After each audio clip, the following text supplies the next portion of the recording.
Kaixo, ongi etorria, permutazioak aztertuko ditugu.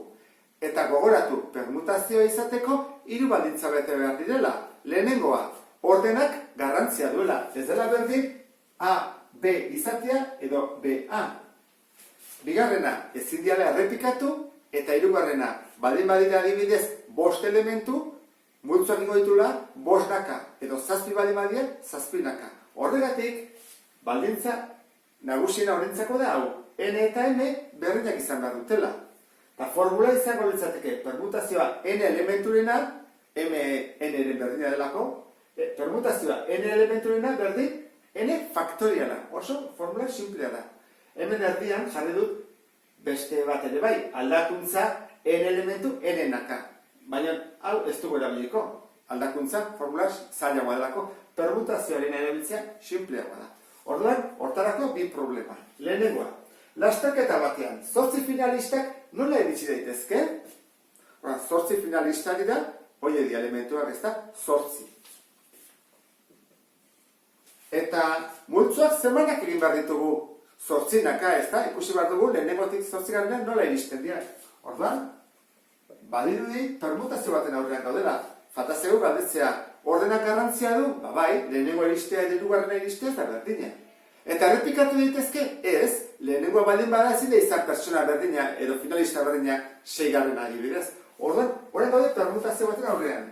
Hora jartzen dugu permutazioa 8 elementurena, eta oso ondo. 8 eta faktoriala. Gogoratu faktoriala zesan edun. 8, bider 7, bider 6, bider 5, bider 4, bider 3, bider 2, bider 1. Baina hortelako dugu kalkulagailoak eta tekla bat. Nik uste dut zure kalkulagailoak izango duela, bestela arazo baten aurrean zaude. Eta zegu, 40.000, 320 modu desberdin daude. Errexa ez da, baina hortako kalkulagailoa bat dugu, bestela hori den nahi bat dugu. Bigarrena. Zenbat hitz sor daitezke zentzuz edo zentzurik gabe osatzen hitzaren letrekin. Hemen beste galdera bat dago. Lehenengo erantzun dugu, Orduan, hitza zein da osatzen. Guazen ikustea zenbat letra daude osatzeko.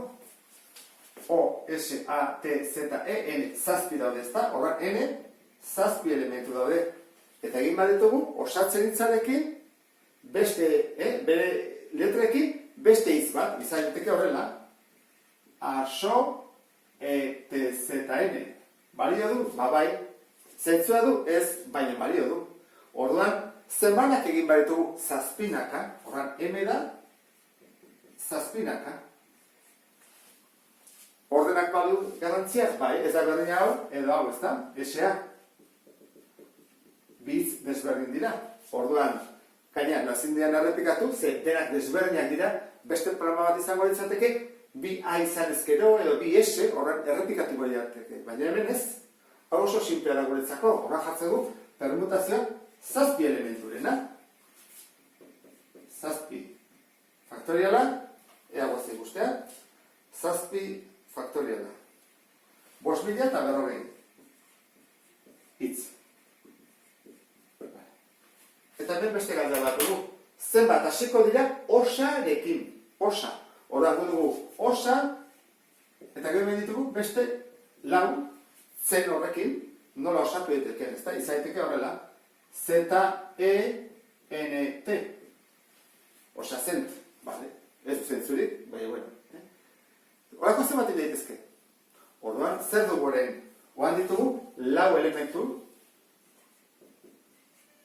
zenbanaka, 4 naka egin baretugu, orduan, permutazio baten aurrean gaude berriro ere, permutazio 4rena da, 4, faktoriala, 4, bider 3, bider 2, bider 1. Orduan, 6 bider 4, 24, hitz. Eta bukatuko duke, ulertu duzulakoan, beste bat arte, agur?